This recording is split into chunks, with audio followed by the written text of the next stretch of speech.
Welcome back, everyone, to Talking It Out with Bachelor Nation. This week, we are talking to Quincy, the life coach from Miami. Yeah, you guys remember him. We're very excited to talk to him and get his side of the story. But before we do that, you know we got to get into our hot take. So I'm going to pass it over to my boy Mike so he could take over. Yes, this hot take actually came, I was with my friend's family, you would say, in Greece the week before last, and I was talking to one of my friends that was there, and this hot take came about from a VR questions. But talking to our family, I got to let y'all know, Bryan just said, if you were watching us via YouTube, Bryan just said, why is your poll not in frame? I just got to call him out there right For there. reference, but you gotta give some context. People have been complaining, like, why is this in your shot? And then Mike just, it's completely out of the picture. So I don't know how he does it. It's all about the angles. But Angles are everything. Angles are everything. Angles are everything, geometry. So let's get right into the hot take. So my hot take is this. Bryan, I'm going to ask you this question, right? Is it okay that your wife, Rachel, let's just say, like to be specific, is it okay that your wife, Rachel, receives gifts from her ex-spouse if she has a child with her ex-spouse? So wait, so this is a hypothetical. She had a spouse prior to me. Yeah, she was married before and she had a child with that individual. No, absolutely not. Hell to the nah. No, that relationship is over. I don't know. I think I would feel a certain type of way about it. I know you guys got a kid together. You could give gifts to the kid all you want. You know, both parents could give the gift to the kid, but no, that's okay. So what kind of gift are we talking about? Like just a gift, like let's say $100 or less. I mean, nothing like crazy. For what? I don't know. Except for what? For what? Like for what? Can he give her a birthday gift?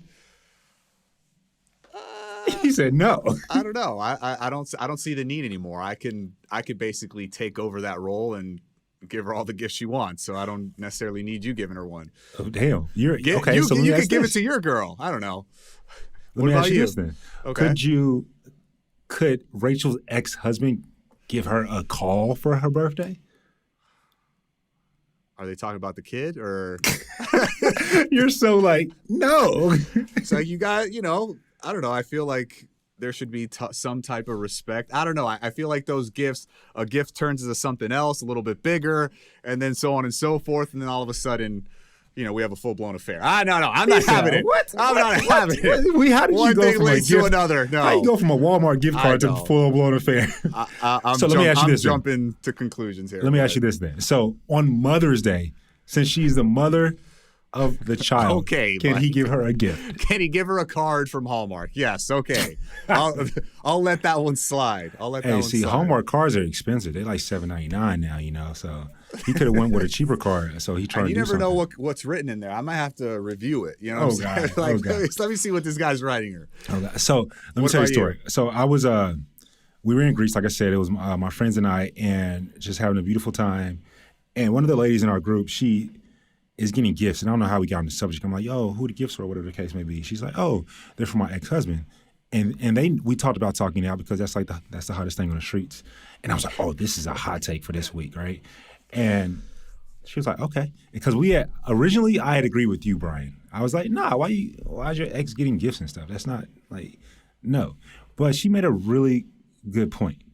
And she said, and I think you may change your mindset. This because neither one of us have children. You're married, I'm single, but one thing we have in common is we're both childless, right? We have no dependence in that regard. Correct. And so I had to completely see it from her side as a mother and a woman that has children with another person. She said, why would I not get him a gift when it wasn't his weekend to watch the children or the week to watch his children, but he decided to watch the children and was respectful and nice enough because she's going on vacation with her friends. And I thought that was fair. Like, he said, you know what? I'll take the kids this week, even though it's not his week. And she got him like a shirt or something. I mean, it was like $25. It wasn't that great. Where did she go on the trip? We went to Greece. She went to Greece? Okay, so she got him a Greece t-shirt. Yeah, it was one of the shirts that you end up wearing to cut the grass. It was one of them type shirts, it's just a throw shirt. But it's the thought that count. And I thought, at first I was like, no, I don't need if I'm dating, if I'm married, like, your ex don't need to be getting you gifts. I don't care if he's the father of your children, except for Mother's Day, right? But, like, when she said that, I thought it was a nice gesture. And I think that I personally feel I would rather have my wife and her ex-spouse on good terms than on bad terms. And I'd rather have a man respect me and come at me correct than try to do shit behind my back. I could agree with you there. Keep your enemies closer. Bryan, this is what happened to you this past weekend, bro? This is not like we're going wild. We're going wild. I get it, Keep man. your enemies closer. I feel like that's a respectable. Like, yes, you want to keep harmony within the group, right? Because her ex fighting with you, and then them, not getting along is not good for the kids. So, I would want there to be some type of harmony amongst everybody, but I don't know. I guess it's gonna have to be gift to gift. We're gonna have to rate these gifts. Wait, okay, so this is like white Santa. You can't be spending more than X amount of dollars? I don't know. I don't even know what parameters to put on it. But because if it's not even expensive, it could be extremely sentimental. So yeah, correct. What if you were in that situation and your girl's ex gave her something expensive, something sentimental, maybe something you had never thought of or given her before, or possibly can't give her? I don't know. First off, I'm gonna be able to do I'm gonna be able to provide for my lady. Oh yeah. I feel this exact same way. If my woman receives a gift that's extremely expensive, something that I can't do, extremely sentimental that I can't do, from her ex, I don't think that she would accept it. The type of woman that I aspire to be with, I don't feel that she would accept it. I feel that she will, whether I say something or not, I don't have to say anything whatsoever. My woman's just going to be, my woman's going to be respectful to the relationship and be like, nah, Bryan, let's say his name is Bryan. Bryan, this isn't, I appreciate the thought and the gift, but you're doing too much. And I think my wife would say that. Exactly. I think you don't even have to say anything. Just like you said, I think the woman should show her current relationship enough respect to say, thank you, but no thank you. Yeah, but it goes both ways. This isn't like a gender thing. No, this is, absolutely not. We as men will have to do that too. Like if our exes came and get us, I don't know, let's say a G-Wagon, for example. That's too damn expensive. Just, you doing too much. Like, don't give me this. Yeah, and I mean, if they accept it, then I don't know. My thought is, go be with them. If you want to accept you acting wild. Oh, you want to accept his gift, huh? Go ahead and be with his ass. Like, you acting wild today. Seems like you like the gifts. Go ahead. Okay. I'm gonna be honest. If I'm gonna use that as same example, if my girlfriend and or wife, let's say my wife, she receives a G-Wagon from her ex, nah, babe, we keeping that shit. We are 100% keeping that. Posting stories. Yeah. I'm gonna be stunting in that thing, like straight up. He's gonna get that thing repoed real quick. I'm stunned. Thank you, baby. That's what I'm gonna tell her. Thank you, baby. That's exactly what I'm gonna tell my girl. I'm not, ain't no shame in my game. It's our car, babe. Yeah, my baby, it's our car. You know what I mean? When the homies come through and we have a fellas night, best believe I'm driving that G-Wagon. Oh, that's funny. That's funny. What you got for us, though, man? All right, man. So this actually applies a lot to this past week's episode of The Bachelorette. We saw Nate and Gabby go out on their one-on-one date, and basically, obviously, we all know that Nate has a child, and this has actually been weighing on. I'm sorry. Do you not know? I love Nate personally. I really do, but I have to spill it. Do we all know he had a child?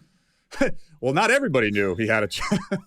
I see. I'm sorry, Nate. I see what you did there. Well, at least the people that he was dating on the show knew that he had a child, right? Yes, so obviously, Gabby was having a hard time. We know about the estranged relationship with her mother growing up, so she's had a tough time, and she was struggling as far as whether to keep Nate or not, and eventually ended up letting him go home. So because she wasn't ready to play that mother role in Nate's daughter's life. So no, she wasn't ready. She wasn't ready. So the question is, the hot take is, would you date somebody with a child? Like, seriously. Now, this is somebody that you're dating, headed towards the altar. You guys are very serious. Well, I have to know for the beginning, right? Actually, yeah. Yeah, like scratch that. Okay, Nate did it right. Nate told her up front. Yeah. So basically, you see potential in somebody, let's say one or couple dates, Yes. They end up telling you that they have a child. Does that change things for you?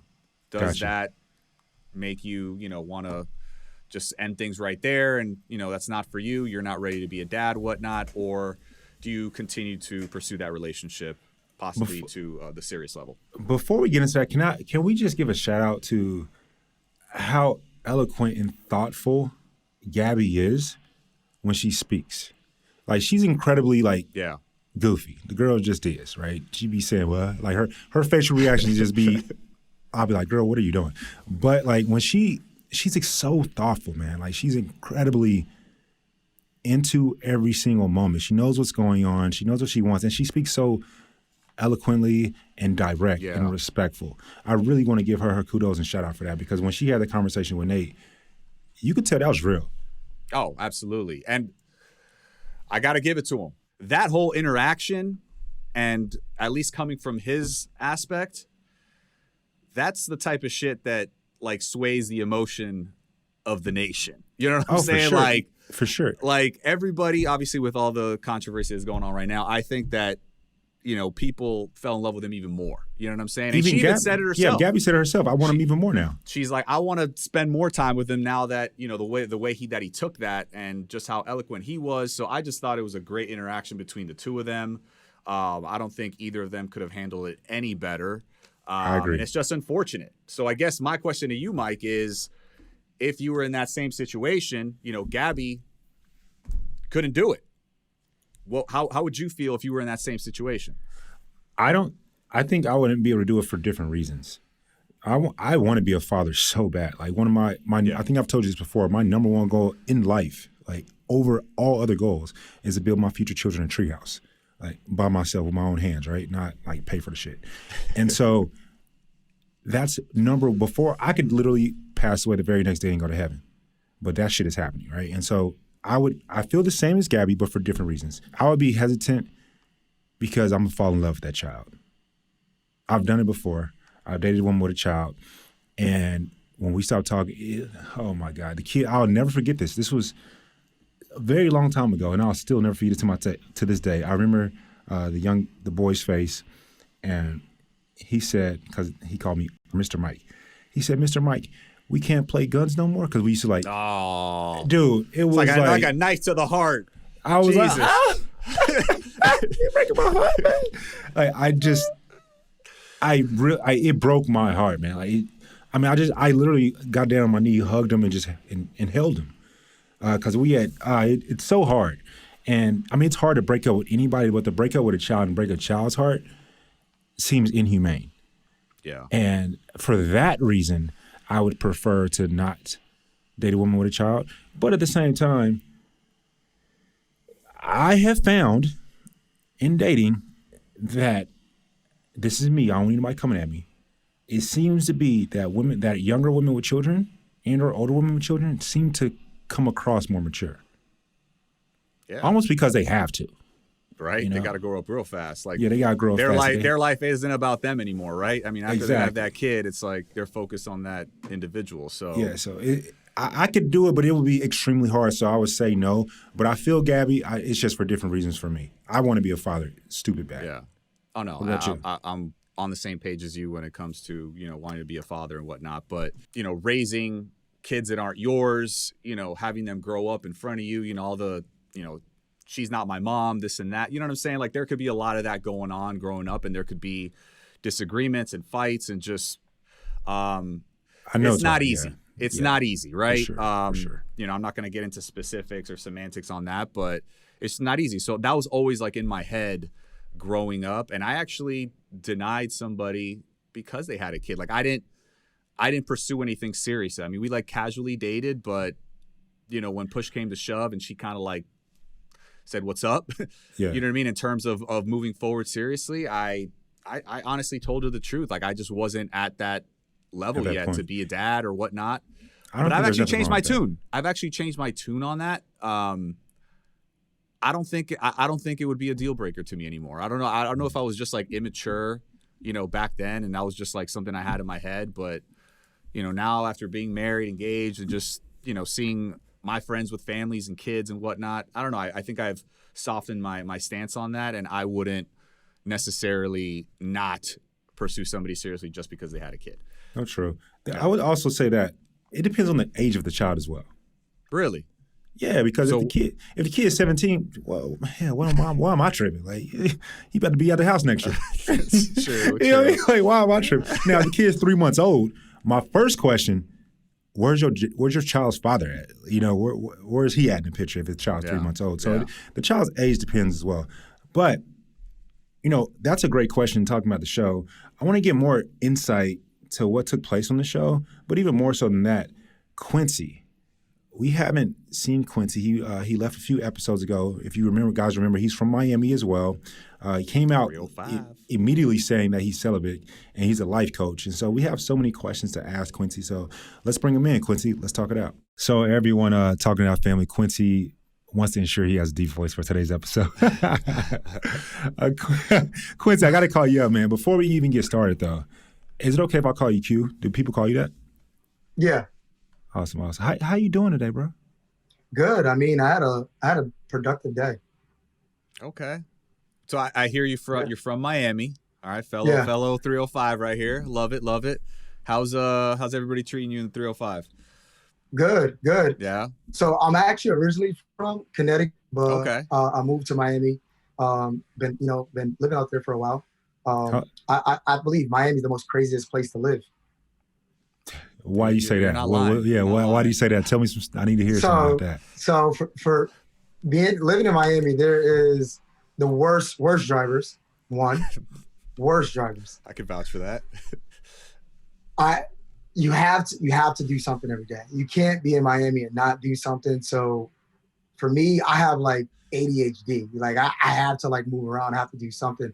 I have to keep moving, and I'm doing like 10 different things in Miami. So I'm either eating, and then I go from eating to, it's almost like day partying, but it's like lounging. Like no one's really actually partying until it's like 2:00 in the morning. Do people work in Miami? That, when I first moved there, a lot of entrepreneurs there. A lot of entrepreneurs. A lot of entrepreneurs. I can let you know right now, it's so funny. It's almost like New York. Like there's people actually outside doing the card trick on people. Don't get me wrong, I fell for it, so that's why I'm bringing it up, because I still got some revenge on that guy I still got to get. So he take your money or something? What's going on? He got me for like $100. Oh, damn. Are you talking about the card people that do like the which card is it thing? The 3-piece thing? Okay, I got you. No, Miami is a transient place, so I can see them doing that. Definitely so right there. I will say, when I think of Miami guys, I think of Bryan, right? Like good-looking guy, yourself, good-looking guy. I think of someone who got a little swag on him. Do you feel that you fit the bill for a Miami guy? I mean, I would have to let the people give me the credit. But for me, for me, he's being humble. He's being humble right now. He's being humble. For me, I'm not gonna lie, I have style. I for sure have style. We saw you on the show, bro. Yeah, man. Style is everything, man. I never actually modeled, but I always admired the art of like modeling, like the style of it. So okay. I dived into it. I dived into it at a young age. Okay, nice. I mean, talking about the style right there, we gotta speak about your iconic out the limo when you're first talking to Gabby and Rachel. And one of the things that you shared was that you've been celibate for about 18 months or so, a year and a half or so. Can we get into that? What made you share that so off the back? What made you get into celibacy? All of the things. Yeah, I mean, again, living in Miami is pretty crazy. So I had to take a change. I needed like a change, not because I was, wilding, going crazy, having, intimacy with a lot of people, but just more so I wanted to like kind of. Okay. It's Miami, no, for sure, for sure. They're running around, but I was distracted. By so many women, and that's why I say Miami's crazy, because there's so many women. There's so many people so many beautiful women, and it's because obviously it's a tourist spot, but not only that, a lot of people are coming from different countries. It's a melting pot. So there's women from all over the world, but I really never had like a great relationship status and being in Miami. So I just found myself more so having fun in a sense. And I was like, let me kind of step away from having fun and kind of just focus a little bit more on me. But I want to focus on that discipline of like not having sex, because it was kind of, I don't know. You're 25, 26? I just turned 26 Sunday. Happy belated birthday, man. Feliz cumpleaños. How long had you been in Miami when you decided to make that happen? For about a couple of years, I first came from up North Florida, then went down South Florida to Brickell. So shouts out to Brickell. Okay. Miami, it's amazing out there. Miami's its own little country, though. It's its own little country. It's not really Florida. I don't know. It's not really like people from Miami don't even consider Miami actually in Florida. It's like its own little country. Yeah, it's 100% its own country. I can agree on that. But once I got out there, I mean, it was weird, not to speak on like, lifestyle or finances, but I'm at the time I was still very, very young. I was living a lot better than most people I grew up with. So I need specifics. You were 22, 23 when you were out there? I'm like 20, 22 with a 2-bedroom penthouse in Miami. Okay. But yeah, it was weird. It was something new for me, but it with something new, comes a lot of distractions. Temptations, I'm sure. Yeah. Yeah. So I mean, like, what were you going through? Like, take us into Key's life at that point in your life. Yeah. So I mean, I'm 22, and I never actually lived on my own. I mean, in a sense, I lived in college. Yeah, that's when I left home at first. But like to really live, that was like my actual first own home. Before that, I had a home with my ex-spouse. My ex-girlfriend at the time. We had a home in up in Connecticut, and at the time I didn't feel right. I felt like at a personal level, my life was slowing down. More than me trying to focus on gaining something more. And it wasn't more so, I want the badder girl or I want the fastest car. It was more so I kind of wanted like purpose in life. So I was like, I feel like I'm slowing down. I had a dog. We owned a home, and I'm still 22, 23 at the time. So I'm very, people do say I'm like very mature because I'm a little bit ahead of my time because I read a lot of books. So I would say that's where my knowledge comes from at a mature state. Mm-hmm. So you felt like you had some more, growth you wanted more growth to take place in your life, and just you settling down with that woman. So would you say it was like just right woman, wrong time type situation? It was 100% the right woman, wrong time. 100% right woman, wrong time. When I left to Miami, it wasn't more so for the party lifestyle. That just kind of came with being in Miami. I mean, yeah. But it's hard. It's hard to stay away from distractions. It's inevitable. It's inevitable. Yeah, it's inevitable. So when I went out there, I chose Miami because at the time I got a good price. I got a good price on the home. That was one. And two, I feel like I need to change. I was like, let me go back. Let me go back to Florida and kind of see what's new for me. And at the time, my life was doing good. I was coaching a lot. I did a lot of life coaching. I did a lot of financing coaching. But before I got into like the life coaching and I was living with my ex, I was a hedge fund. I was trading currencies for years. Okay. You told us a lot right there. So we're going to unpack all this, right? Because this is talking now. We genuinely want to get to know who you are, right? So we're going to get to the life coaching. I'm going to put that in this box right here. We're going to hold that right there. Okay. Yeah. Okay. And what we're going to pull back is go to the celibacy piece right quick. So you were in college doing your thing. You had a spouse. You guys had a house together. You had the dream essentially, but you felt like you were stagnant, right? And then you guys break up.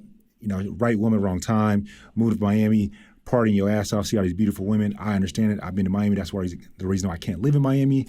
And so, like after 6 months of just wilding out, you decided to go celibate. Is that what I'm hearing? Yeah, I would say to jump right into it, to be more, because I told you, I'm gonna bounce around, so you guys got to keep me on track. We'll keep you honest. So, for me, once I moved to Miami and I kind of got out of that relationship with the right woman, wrong time. How long did you guys date, by the way, real quick? We dated for about almost 2 years, actually 2 years, almost 2 years. Okay. So, y'all bought a house together? Wow, y'all was in there. Okay. Yeah, well, we started with a condo and then we went into a house. And I'm just talking about signing contracts together. That's all I'm saying. Yeah, I know how else you sign contracts. She was honestly, and still is, the perfect girl. It was just wrong time at that moment. And then I went ahead and got into Miami. We're gonna come back to that one. I went ahead and got into I went ahead and I just felt like I needed more, so I moved to Miami. And then once I got to Miami, out of nowhere, I'm 22 to 23, turning 23 at this time. I have a penthouse. I'm doing really good financially, and somehow I feel like once you do better in life, you start to look sexier. I don't know if that's a thing, but I feel like Facts. Jay-Z said you've never seen an ugly billionaire. Like it's true. I'm not a billionaire, but no, you're right. But have you seen Jeff Bezos back in the day? How he looks now, he's like all jacked. Yeah, so it's like I felt like I was doing good. So everything good was just multiplying. Like there were more women coming in. I was like, I don't want my life right now to be about women. So I chose to honestly just kind of shut down shop and just choose celibacy. I was like, and I read it in a book, Think and Grow Rich. So I was like, I want to just shut down shop, focus on myself. And it ended up being, I wanted to just only do it for like a month, to be honest with you. And it ended up really dragging along to where I just stopped thinking about having sex. So how did that change your life? Like take me through like the evolution of you during that year and a half that you went celibate, where, what changed in your life? Like what aspects of your life did you see changing for the better because of that decision? Oh, I mean, a lot. For me, it was, I stopped going out for girls. I started just going out to like honestly be in the moment. It helped me be in the moment a lot more, I could say, because I feel like I always, as most guys that are going to see this, you got to understand that we go out and we're immediately thinking about the chick that's probably across the room. If there is no chick, we want to get out of here. And I just stopped trying to live in that. I love that you said that weird paradox moment of there has to be women here for me to have fun. So that helped me out a lot. Still to this day, I like to go out. It's almost like not being an alcoholic, like not going out and drinking after you've been drinking for so long. Q, when you say that, I always try to tell my single guy friends this. I'm like, yo, you will actually attract more women when you go out when you don't look like you're hunting. Yeah. No, let it come it's to weird. you. Let it come to you. A lot more was coming, and I was like, I didn't understand. It's funny now, looking back at it. But I asked my dad. I was like, because I had to have the conversation. Even though we're like two complete opposite people. I'm like, yo, Dad. I'm like, I'm not really, being into, having sex and meeting new people and having fun out here in Miami, as most people would expect to come out here for. I was like, but as I'm doing it, there's more women that just come up to me like confidently, and I don't do anything, and I'm like, and he told me at the same thing you said. He's like, the less you chase, the more there comes. It's like the energy you put out into the universe. It's like they sense that. You know what I'm saying? It's like you attract them more. So with that, and thank you for just being transparent on that, because I was so curious as to the reasons of why. So going back to you coming out of the limo and speaking to Gabby and Rachel, I'm not gonna lie. When I was looking at it as like a fan of the show, I was like, is this dude being playful? Is he being serious? Is he trying to be vulnerable? Because it was just so quick, bro. Like it was like, hey, I'm Quincy. I'm celibate. It was like, I'm not gonna lie, Quincy. I thought it was like TMI. A little too soon, right off the bat. Maybe could have waited for that conversation a little later, but hey, man, you did it, and you were confident with it, so I got to give it to you on that. Was that your thought of like making yourself stand out, or what was that? So it came across a little bit as not as good as I thought it would have came across. It always sounds better in my head. Come on now. It sounded a lot better when I was rehearsing it in my hotel. And they're gonna love me. Yeah. I was more so trying to let them know that I'm more intentional, and I knew because of what happened with their last relationship. Well, what Gabby said. Yeah, and what's funny is that I kind of laughed. That I was like, you know what, like, maybe they could have just found that out on a piece of paper or something, through email or something. Maybe I didn't have to say it. Oh But it sounded better in my head for sure. No, that's all good. It's a memorable thing. Yeah, that's for sure gonna be replayed. I could tell. So I'm curious, man. Were you? Did you have your eye on Gabby or Rachel going on the show? Were you kind of just wanting to see how it went with both of them and then make your decision, or did you have your eye on one in particular? For me, both in the beginning. You know, Okay. I feel like I kind of they're both gorgeous women. So I was like, I want to see like which one I kind of gravitate more to. But throughout the process, I really started to like Gabby a lot. I was like, yo, her vibe is amazing. Like she's like so goofy. And I'm goofy. And as again, my beginning entrance was to kind of be a little bit jokingly, but as again, it sounded way better in my head. But I'm like, okay, she laughed about it, so it kind of made me feel even better. It wasn't like she didn't belittle me. She didn't really come at me or no, neither she one. Didn't bring it. Yeah. She didn't. I don't think she brought it back up either. So it made it even. We just forgot about it. So she just made me. She made me throughout the process. She made me feel better. But I like both girls from the jump. See, I appreciate you saying that because Bryan and I are like going back and forth this season because Bryan is on the side of he would have went in going for one woman, and I'm on the side of I don't know neither one of y'all. I'm open to it, and then after time, you get to choose who you like. So for you, you were open to both, and it became Gabby. So I appreciate it. Nothing wrong with that. Now I'm going to go back into my box up here, pull out something. Okay, I'm gonna pull out I'm gonna pull out your history because you're young, man. You're 26 this past week, and it's a beautiful thing to be young. So I'm not like coming at you for that whatsoever. 22 years old. You moved to Miami, doing well for yourself, which is in the box. Matter of fact, let's start there. You're doing extremely well for yourself financially. You were in finance and derivatives, you were saying? Hedge funds? I got hedge funds. I got into like private brokers. Started getting into like investing back in like college. Okay, is that how you measure your income? Yeah, that was how I started. I started off with obviously with a job. I was just funding my own capital first. And I got into like investing, but every time I was putting these small little tiny checks in, hoping to like almost hit a lottery like with trading. But one of my best friends brought me trading, and it's just dealing with currencies because I was doing Forex. Forex, yeah, I was messing with the stock market first. But as again, I was working at the YMCA, so those little checks wasn't helping me out. Hold on, my man goes from the YMCA to a penthouse in Miami. Salute. Moving on up, baby. God has absolutely. I can't take no credit. That's honestly God for sure. I love that.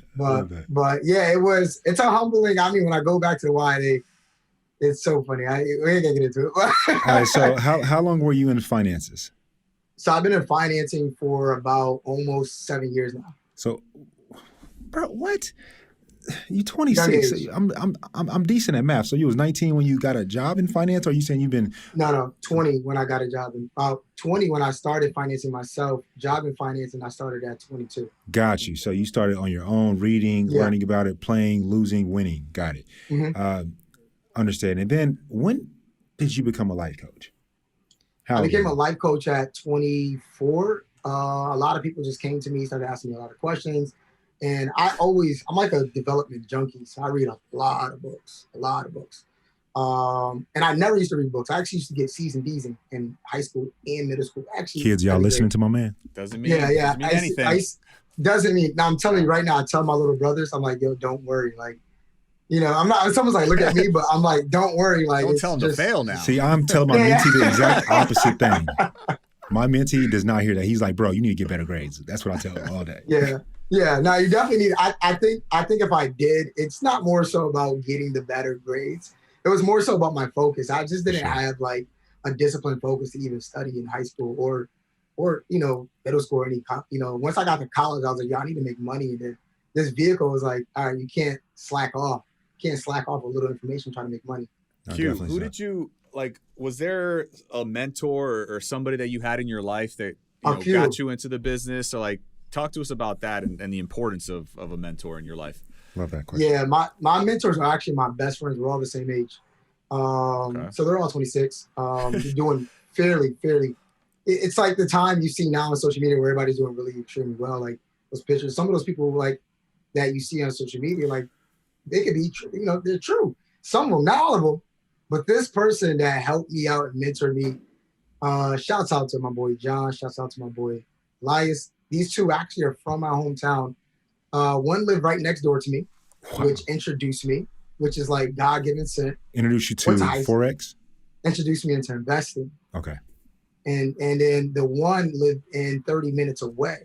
And now everybody moved out to, that's what moved me out to Miami in a sense, is because my mentors were living out there. So I was like, I want purpose, I want change. I went out there. I feel, I had to make that big sacrifice of leaving, a 2-year relationship behind, but I just had to learn more about this. I think mentorship is the biggest thing. You can learn from a book, but to like have someone do it and then tell you how to do it better than they did it is something more important. That's a lesson in life, man. Surround yourself with people that are doing better than you. I mean, what I mean? If you want to level up. Yeah, you can't be jealous. You can't be envy either. For sure. Are both of your friends single? One is not. John is not. Elias, I can't speak on it. I don't know. So he got a situationship. I can speak on it. Yeah, all right. So he has a kid, so I don't know. Were they both? were they both single? Like, let's say 2 years ago, 3 years ago, 4 years ago.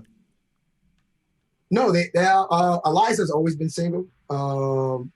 Now John has always been in a relationship. So I have watched John actually become more successful in his relationship. Got it. And then I also have watched, my best friend Elias become very successful without a relationship. So it did kind of steer me away. Like, okay, that's what I'm asking. Yeah. Yeah, like, do I need a good woman to become? Because I know that a woman can help me save, because I honestly can't save myself.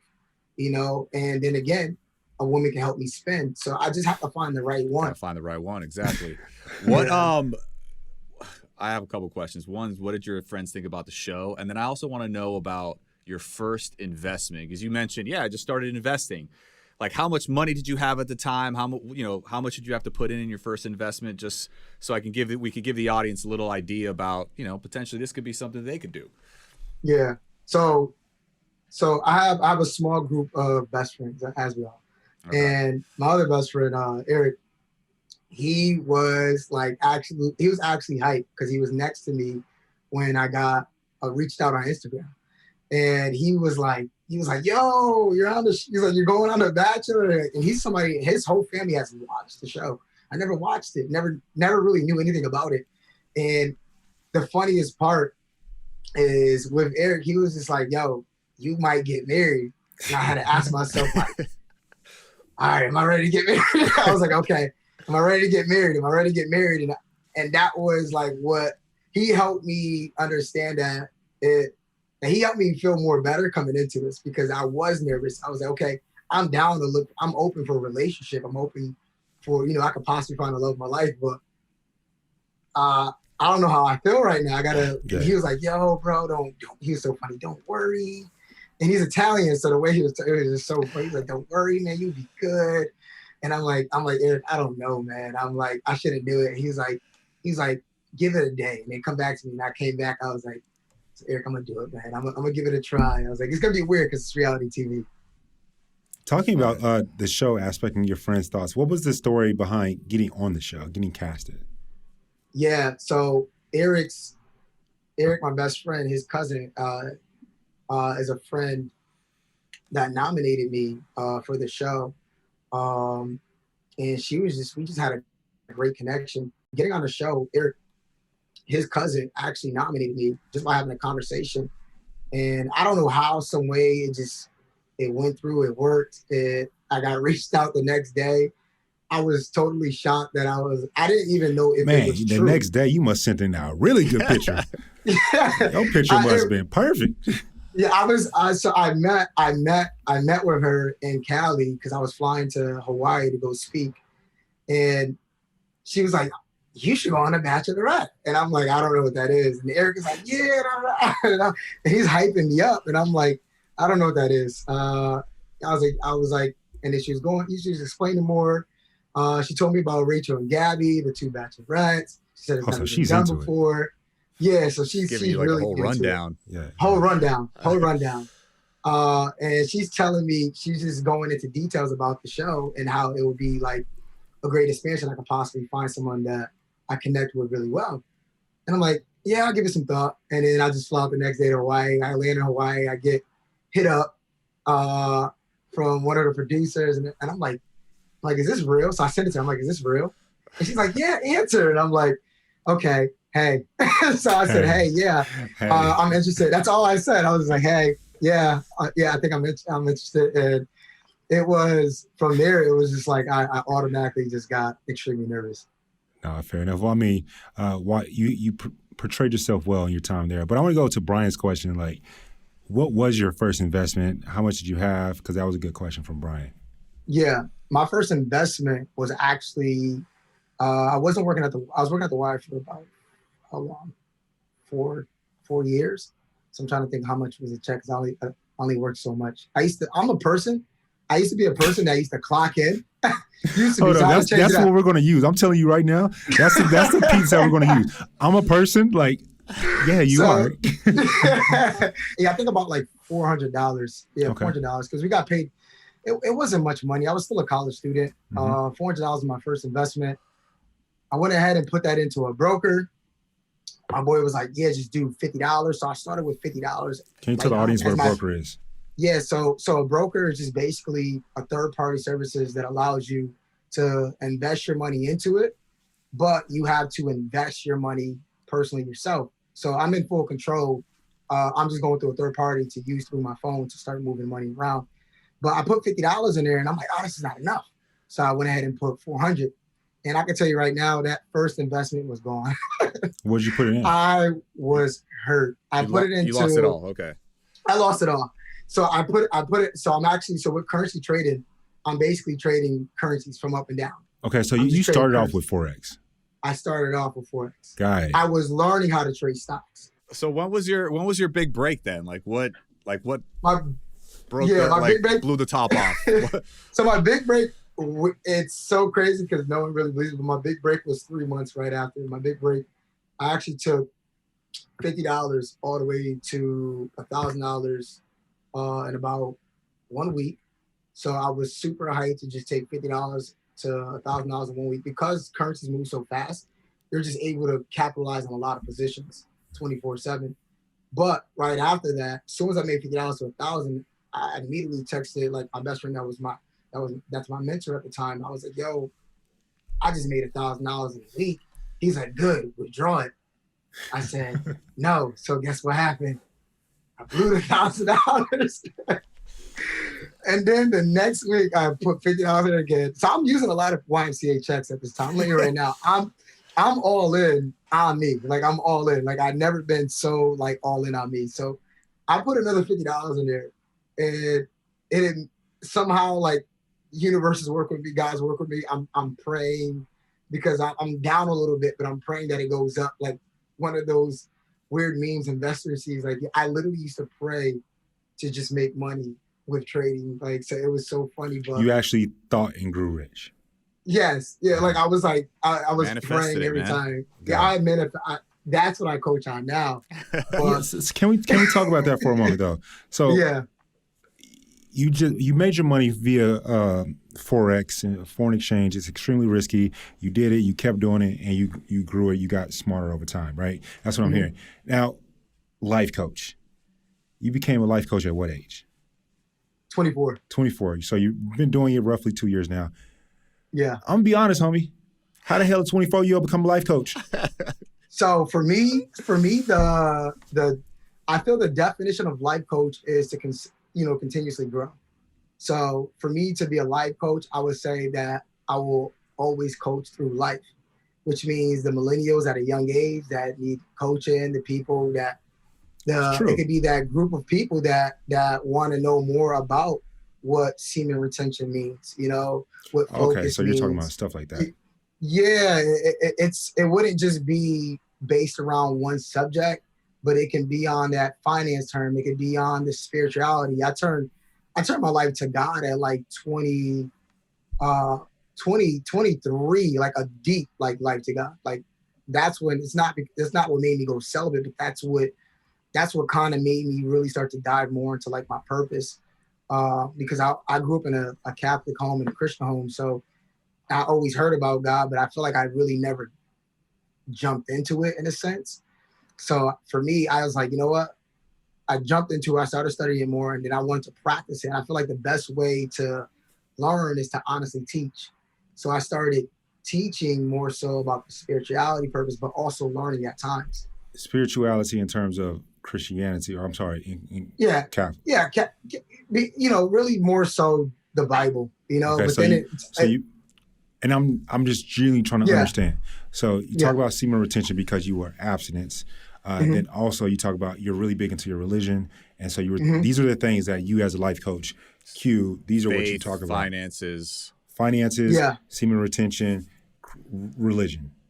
Yeah, religion, big on the law of attraction, big on the universe. I study a lot of that, read over 23 books when it came to, and I'll only try to read from like credible people that I feel, you know, that has proven to some extent that makes sense, you know, that from their standing of studies of science. If you don't mind me asking. You got it, Bryan. Because we both got questions for you. Yeah. Like, what does a life coach make nowadays in terms of like, what do you charge people for this type of advice, life advice? So it will more so for me, I put it out there freely, you know? Okay. I put it out there freely. I feel. So this is your passion. Yeah. This is something I do with, as again, passion. I do for like purpose wise, you know, is to kind of give back. And I dived into that. Don't get me, there's oftentimes people ask me to pay them. I mean, I'll ask them to pay me. Correct. And I'm like, you know, I don't really, as again, I'll take your money, but I don't really need it. I don't need it. You're going to get it. Yeah. If you're going to give it, it's like a charity. I mean, your time is money though, right? I mean, you got to, you know, you're giving a service. Time is money. I was told if you're good at something, you shouldn't do it for free. Yeah. That's very true. So, but I do go to speaking. So I did have a lot of speaking engagements, and it started to grow. And as I started like kind of teaching, you know, just coaching, whether it's personal development, on the mind, on healing yourself, on a lot, you know, on abstinence, celibacy. There was just so many subjects that I could have spoke on that people do ask me to speak on that I studied in my time. Q, you're so interesting to me, man. I get that often. You really are. He's ahead of his time. So I have a few questions, thoughts about all of this right here. So one, and I love life coaches. My first time ever walking on fire, I was hanging out with Tony Robbins, you know, Dan. Tony, that's the first person I paid to go see. Yeah, a lot of money. Yeah, Tony is expensive. I've been blessed not to have to pay for Tony, but I would definitely suggest, you know, it's a wonderful thing. I listen to Les 100%. Brown all the time. I listen to a lot of. I was next to stage with Les Brown. And shout out to you, homie. Salute for that. That's congrats to you for that. Bob Proctor is actually one of my mentors. That's major. Nice. I love that for you. I'm happy for you. Is there R.P. Bob Proctor, sick in peace. I'm sorry. He passed away, so shout out to Bob Proctor. Definitely so. Is there, and I've never asked Tony this, but is there a certification or a schooling to become a life coach, or is it more of like an experience thing, and via time people start to like, you build credibility via people? Like, how is that? I would more so say credibility. Okay. I think it has everything to do with your audience, because, you know, anybody can honestly say they're a life coach. I wouldn't really say I'm a life coach. I would just say life coaching is something I do. You know, I wouldn't really give myself that title. I would just say I'm pursuing that. And for me, I think like when I really started going to all these seminars, when I started to go into, you know, watching Eric Thomas speak, watching Bob Proctor teach, Tony Robbins, and these are some of the like great people that people don't know about. And that's the reason why most of the world is kind of like effed up, is because they don't have this, you know, this mentor in a sense to kind of help them heal certain things that can possibly be from the past. These you know, to break through. People need breakthroughs. I'm trying to break it down to a dumber version so more people understand exactly what I mean by it. But they just need someone to have them think, because, you know, it's a proven fact. I looked on Google that people stop learning at the age of like 18. True. So you're kind of in you're blessed, man. You're really in a beautiful position because you're financially well off and you're continuing to grow your net worth via your knowledge on money, right? I'm assuming you're still doing Forex, things like that. Is that a fair assumption? Yeah. Okay, but then you're so young and you found your passion, which is to give breakthroughs to people. And so I salute you and praise you for that. And so it's really cool.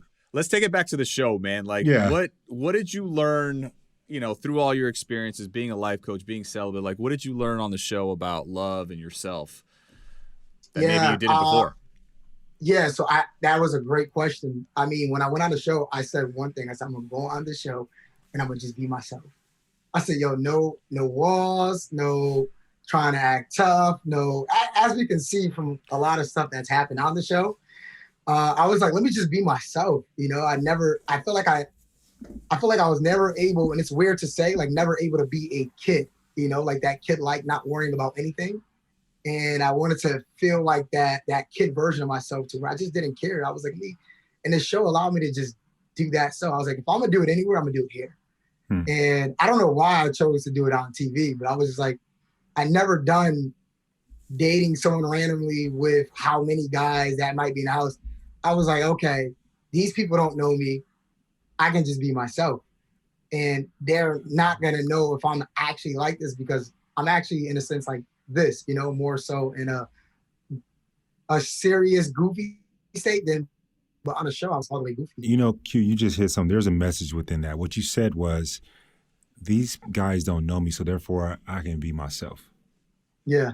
And so many times when we're around people that we know and care about and or love, you act like somebody different. We put on a front. We put on a front. And I really like that you said that. Listen, Mike, I don't think the gem segment has ever been more appropriate than for a life coach. No. Am I right or am I wrong? No, you are absolutely right. I want the pressure to be on him now. Quincy.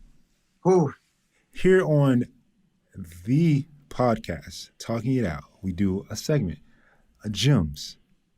What's that gem for you, baby? Drop a gem for us. A gem. Give the people something that's going to change their life. I need to feel it. Okay. I need to record this. I like that. When I'm in the gym, I need to hear Quincy in my ears right now. Okay. Okay, I got you. So I like what you said. You need to feel it. I think the best thing that a person can feel is love. So I would say the gem will be like the circle of love.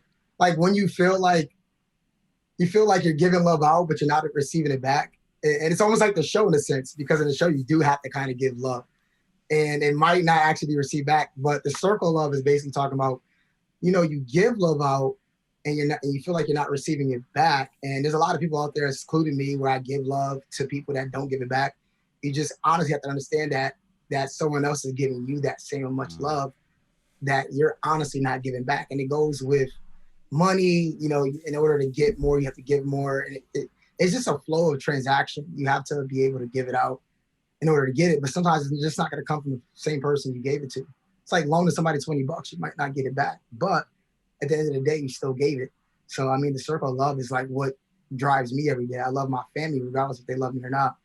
There you go. So that's the circle of love. Love that, man. Q, Eric Thomas said something, motivational coach.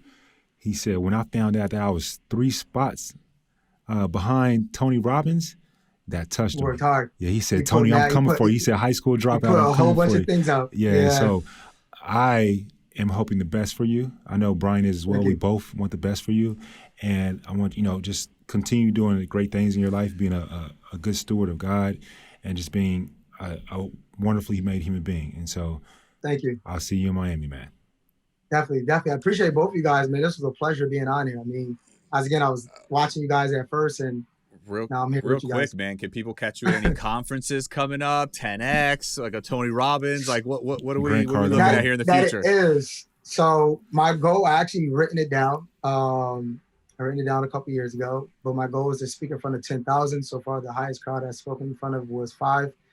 And I hope to be on a TEDx, or honestly just possibly open up for Tony Robbins. But I mean, other than that, I'm just going to put videos out there on Instagram and YouTube. I think that's going to be my next start. Keep doing your thing, man. Put it out there in the universe. You got this. There we go. Thank you so much for being here today, man. Can't wait to see what you do in the near future. Appreciate you, man. Thank you. Bryan, how'd you feel about Q? Oh, man. makes you think, what the hell are you doing with your life? This guy's a life coach at 25. I mean, that's good for him, man. He's doing his thing, and it just shows that, sometimes, like what I learned from him, sometimes you got to take a little risk in life. I mean, he talked about, the money he invested, lost it, made it back, lost it again. He just kept at it, man. And I think that's, what gets a lot of people is they quit, before, they see any return. And, sometimes you just got to keep going, man. Just got to keep going in life and just keep at it. That's the gym right there. You never lose until you quit.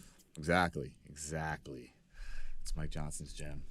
But no, yeah, man, it was interesting talking to him, just his experience on the show. And, obviously with his intro, we were a little critical of that a couple episodes ago, but we're honest. That's what's most important. Yeah, no, absolutely. But we got to understand him a little bit better, and I'm glad we were able to speak to him on that, and he was able to share why he was celibate for so long, and obviously it seems like it did him really well, man. He's flourished in his career, so got to give it to him.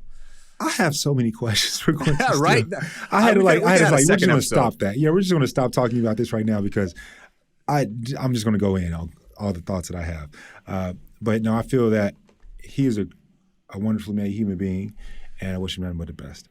Absolutely. And hopefully you guys out there enjoyed this episode, so we appreciate you for tuning on in. No, definitely so.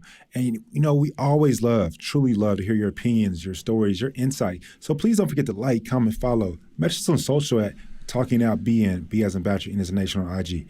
And as always, don't forget to subscribe to our podcast and listen to us on the Odyssey app or wherever you get your podcasts. And baby, you already know, don't DM me no more until you get that subscribe. We love y'all.